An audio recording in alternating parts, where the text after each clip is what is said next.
제가 그 한 달 휴가를 갔다 왔는데요. 제가 따져보니까 대학 간사를 한 이후에 말씀을 한 번도 준비하지 않고 한 주를 보내본 적이 이번이 처음이에요. 그러니까 계속 뭔가 사역을 했기 때문에 휴가를 가도 뭐 한 5일 정도 갔다 오기 때문에 말씀을 손에 놓은 적이 별로 없는데 이번에는 정말 한 달 정도는 아예 그 큐티하고 기도한 것 외에는 설교 준비하려고 말씀을 들여다보지 않았습니다. 그래갖고 어떤 면에서 저한테 되게 큰 쉼이 됐다. 누가 저한테 자꾸 물으시는데 잘 쉬고 오셨냐? 잘 쉬지는 못했습니다. 왜냐하면 이렇게 몸이 계속 어딜 다녀야 되는데 운전도 해야 되고 여행 준비 짠 것도 맞춰야 되기 때문에 쉬지는 못했지만 뭐랄까 몸은 잘 못 쉬었는데 정신은 좀 쉰 느낌? 그러니까 말씀을 새롭게 준비하는데 좀 뭐랄까 좀 새로운 느낌이 좀 있더라고요.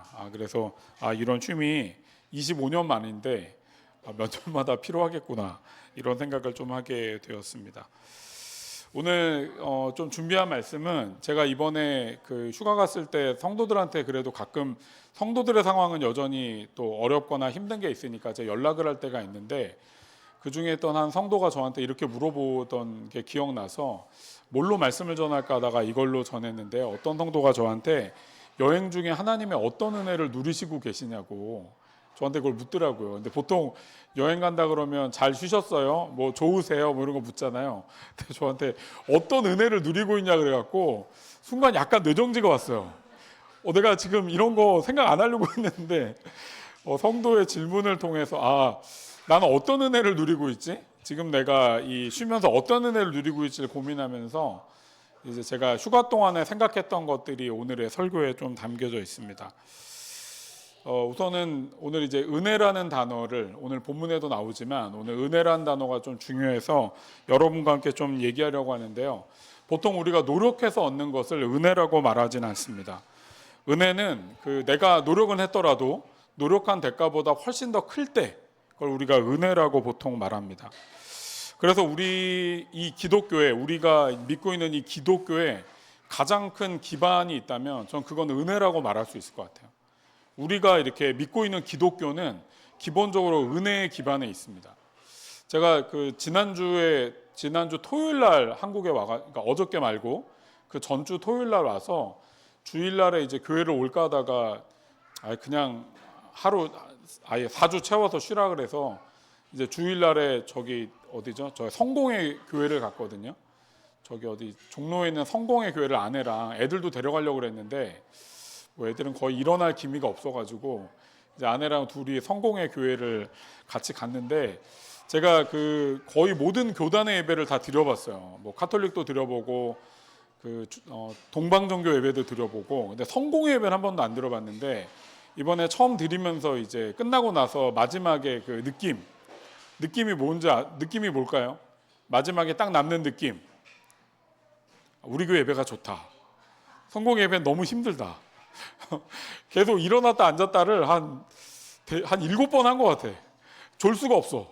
졸다가 깨서 일어나서 또 뭐 외우고 찬송가도 2개야. 성경책 말고 뭐 교동문이 따로 있어갖고 책을 2개를 들고 일어나서 계속 외우고 있어서 그랬는데 카톨릭과 우리가 거의 비슷하죠. 같은 예수교, 기독교 안에 있기 때문에 카톨릭과 기독교는 거의 다른 게 많이는 없어요. 그런데 카톨릭과 기독교회를 한 가지 그래도 좀 다른 게 뭐냐? 카톨릭은 조금 더 우리의 노력을 통해 우리가 선하게 될 수 있다는 것들을 인정하고요. 기독교는요, 그것들의 가능성이 매우 적다라고 얘기합니다. 그러니까 우리는요, 은혜에 관련해서는 기독교는 타의 추종을 불허합니다. 우리는 그렇게 믿어요. 은혜 아니면 구원을 받을 수 없어요. 여러분 믿으십니까?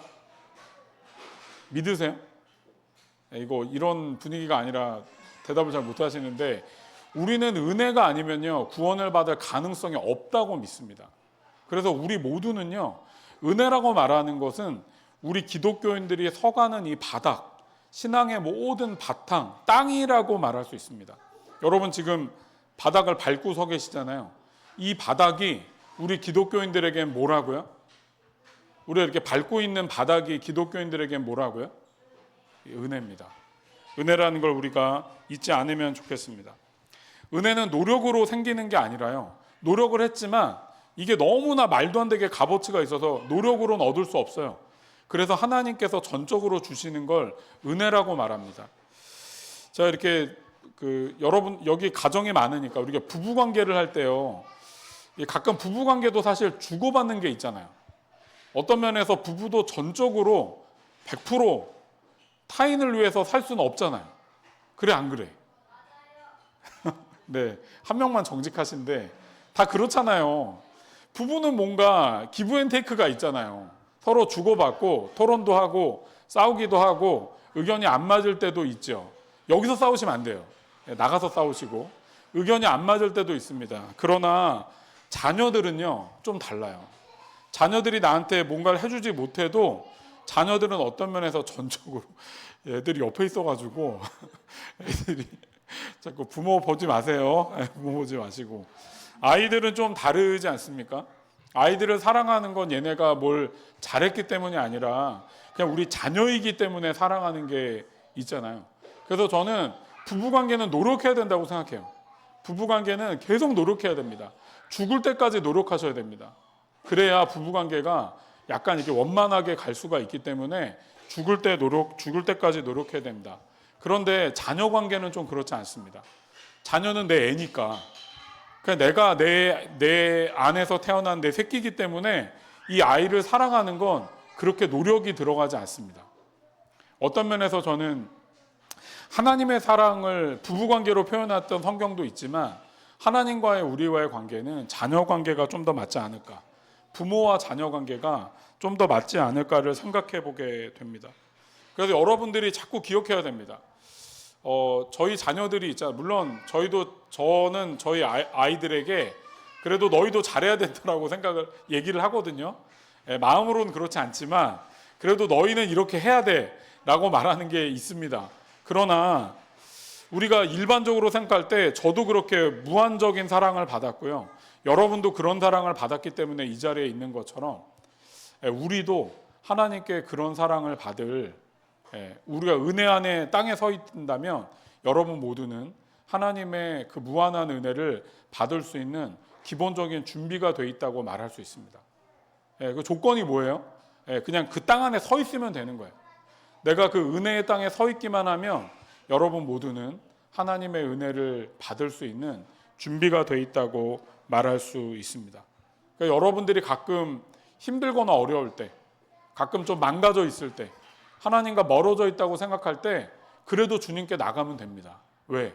여러분의 자녀가 실패하고 무너져도 여러분에게 오면 받아주는 것보다 훨씬 더 수억 배, 수천억 배를 하나님께서 여러분에게 베풀어 주고 계시기 때문입니다. 마음이 불편하거나 어려운 분들이 있다면 포기하지 않고 주님께 계속 나가는 여러분들이 되시기를 정말 주님의 이름으로 축복합니다. 우리 어린 친구들도 있으니까 제가 은혜는 우리가 서 있는 땅과도 같다라고 그렇게 얘기했는데요. 이것들을 몇 가지로 좀 간단하게 설명해 보려고 합니다. 우리가 어떤 땅을 밟고 살아가는가에 따라서 우리 마음의 평안함과 안정감이 달라집니다. 일본에 자꾸 뭐가 자주 일어나거든요. 혹시 뭔지 아실까요? 우리 청소년 밑에 친구들, 우리 어린이들은 노느라 바쁘니까 청소년 친구들, 일본에서 뭐가 자꾸 일어나요. 계속 뭐가 일어나는지 혹시 아실까요? 일본에 자주 일어나는 거 뭐가 있을까? 지진이 자주 일어나죠. 일본에서 대형 지진이 앞으로 50년 정도 내에 진도 8이나 9짜리 엄청난 지진이, 후쿠시마 지진 같은 지진이 또 일어날 거라고 하는 이야기가 계속 신문 지상과 과학계에 계속적으로 나오고 있습니다. 그래서 지금 일본 여행을 잘 안 가요. 옛날에는 일본 여행을 많이 갔는데 이제 동남아시아 사람들이 일본을 가는 것들을 좀 멈추고 있습니다. 언제 지진이 날지 모르기 때문에. 이런 거죠. 일본이라는 지진이 나는 땅 위에 살게 될 때 사람들의 마음엔 평안함과 안정감이 없어요. 외국 나가게 되면요, 우리나라 사람들한테 꼭 묻는 것 중에 하나가 뭐냐면 너희는 북한과 전쟁하고 있지 않아? 이거 물어보거든요. 북한이 너희를 공격할까 봐 무섭지 않아? 여러분들은 잘 못 느끼잖아요. 근데 외국에 있는 사람들은 북한이 로켓을 한번 쏘게 되면 한반도는 전쟁이 있는 땅이구나를 인식하게 됩니다. 우리 또 사실 그렇게 평안한 땅이 아닌 거예요. 제가 필리핀 선교를 한 여러 번 갔었는데 필리핀에 이게 마을을 가게 되면요, 비가 내리잖아요. 그럼 이제 비가 이렇게 발목까지 차요. 심지어는 막 허리까지 막 물이 찹니다. 배수가 안 돼 있어서. 그래서 필리핀 사람들은 비가 오면 되게 두려워합니다. 왜? 물이 차서 화장실에 있던 그게 막 이렇게 흘러나와요. 선교사님과 함께 이렇게 선교지를 돌다가 마을을 도는데 비가 와가지고 이렇게 허리까지 물이 찼는데 거기 보니까 막 찌릉내가 나는 거야. 이게 뭔가 봤더니 저기 마을에 있던 공용 화장실이 넘쳐가지고 이게 물이 차니까 그게 이제 흘러나와서 같이 있는 거예요.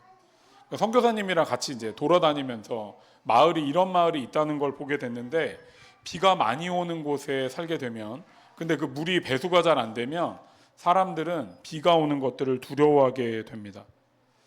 우리가 어떤 땅에 살아가고 있는가, 그게 우리의 살아가는 삶을 결정합니다. 제가 여러분께 다시 말씀드리는 것, 여러분은요 은혜의 땅에 살고 있습니다. 여러분이 밟고 있는 땅은 은혜라고 써 있는 땅이에요. 그러니까 여러분들이 하나님 앞에 내가 은혜 앞에 서 있다는 걸 기억하면서 오늘을 살아가는 게 되게 중요하다고 말해주고 싶습니다. 그런데 왜 우리는 은혜 앞에 살아가고 있는데 여전히 어려움이 계속 있는 거죠? 왜 우리에겐 두려움이 있고 황당하고 힘든 상황들이 계속 펼쳐지게 되는 걸까요?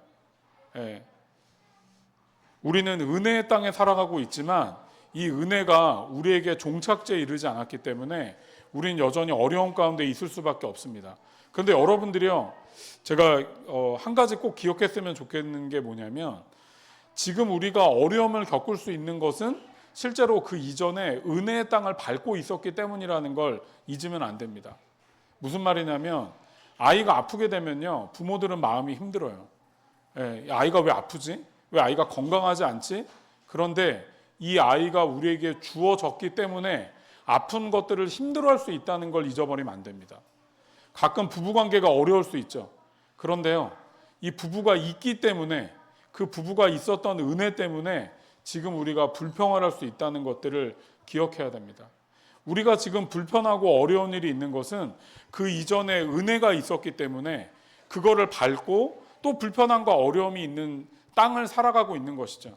그러나 하나님의 은혜가 여러분과 저에게 여전히 있습니다. 그 은혜가 우리가 밟고 있는 땅에 있기 때문에 여러분들이 그 것들을 기억하며 오늘을 살아가면 좋겠습니다. 아까 말씀 한 절인데요, 이거 보면요, 바울이 뭐라고 얘기하냐면요, 나는 하나님의 은혜로 오늘 내가 되었다고 얘기합니다.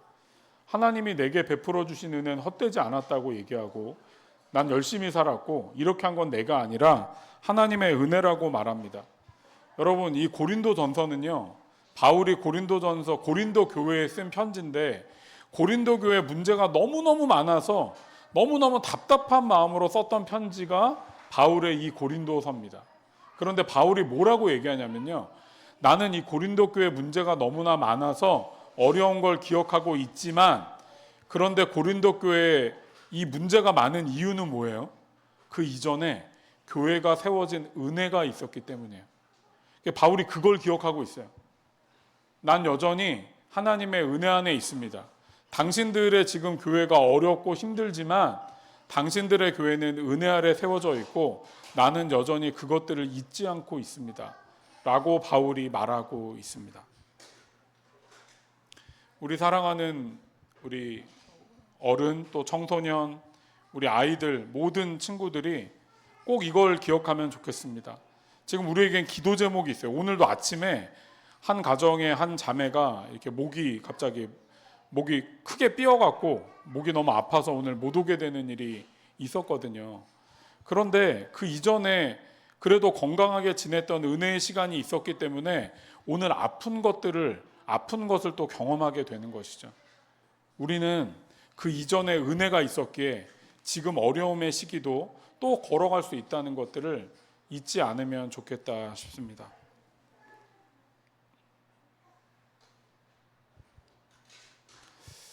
이번에 휴가 갔던 이야기를 조금 하고 싶은데요. 이번에 휴가를 갔는데 사실 저는 이 휴가를 한 1년 전부터 준비를 했어요. 왜냐하면 이게 너무 멀리 가는 거고 오래 가는 거기 때문에 준비도 많이 하고 돈도 하여튼 열심히 모으고 그 거기 독일에 사는 친구랑도 연락을 계속해서 어떻게 이거를 해야 될지를 막 고민하고 사실 그 여행 이것들에 관심 있게 하는 사람이 저밖에 집에 없기 때문에 제가 오랫동안 열심히 준비를 했어요. 막 비행기 티켓 끊고 이체라고 하는 그 어디죠? 독일 KTX도 끊고 뭐 하여튼 티켓도 예매하고 이거를 저 혼자 1년 동안 막 해갔습니다. 그런데 그 준비를 해갔는데요. 해갔는데 예상치 못한 일이 꼭 터지는 거예요. 그렇잖아요. 우리가 계획대로 모든 게 다 되지 않잖아요. 근데 이제 저희가 처음에 이제 그 김영성 목사네로 이제 프랑크푸르트에 도착을 했는데 저희 아이 중에 하나가 목감기에 걸려서 목이 부어가지고 이제 컨디션이 되게 안 좋은 상태에 있었어요.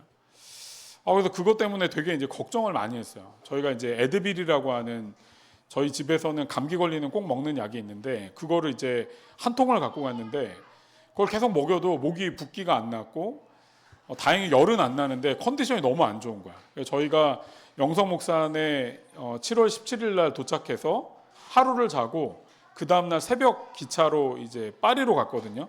근데 이 기간 동안에 되게 피곤할 거 아니에요. 비행기 타고 오고 하루 자고 새벽 6시 차로 이제 파리로 갔으니 너무너무 피곤한 일정이었는데 이 아이가 목이 분 게 잘 안 났고 파리 일정이 또 엄청 빡세가지고 엄청 힘들었는데 그 일정 가운데도 목이 붓기가 안 나는 거예요. 약을 아무리 먹어도.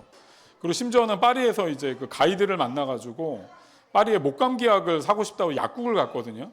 약국을 갔는데 그 무슨 이렇게 알약 같은 거, 그 뭐죠? 스트랩실 이런 거 있죠.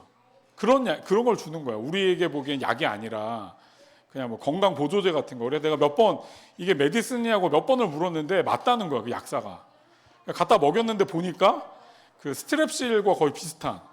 내가 보기엔 효과가 그렇게 없는. 어쨌든 힘들게 여행을 다녔는데 나중에 이제 얘가 좀 낫으면 좋겠다. 그래 4, 5일 정도 지나서 얘가 낫는데 또 그 다음에 또 다른 애가 또 목이 아파가지고 또 고생하라는 일들을 겪으면서 참 내 뜻대로 되는 게 없구나 이런 생각을 하게 된 적도 있고요.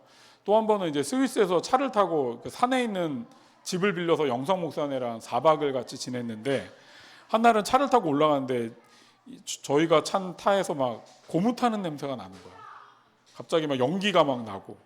근데 이게 차가 이제 차를 못 쓰게 되면 여러 가지로 막 다 막히잖아요. 이걸 어디 맡겨야 되고 수리를 해야 되는데 너무너무 문제가 많았는데 다행히 며칠 지나니까 아무 일도 없었어요.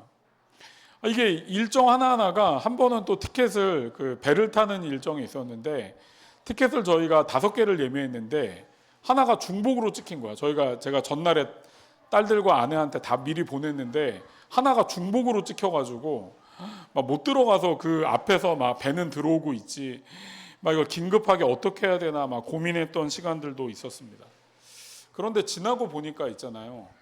저희 그 딸이 목이 아팠는데 너무 감사하게 열이 안 났어요. 사실 열이 났으면 못 다니잖아요. 이 열이 막 40도 오르면 어떻게 다니겠어요. 근데 감사하게 열이 안 났어.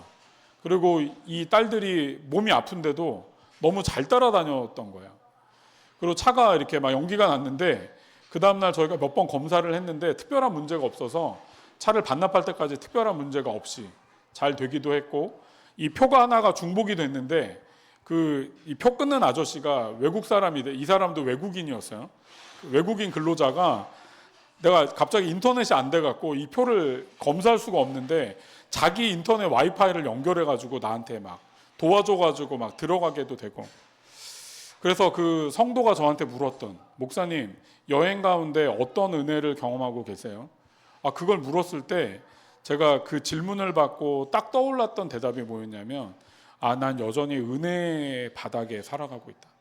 하나님의 은혜가 내 땅을 내가 이렇게 밟고 살아가는 것이 아니면 내가 이 여행 하나도 온전하게 치를 수 없다는 것들을 깨닫고 돌아봤습니다.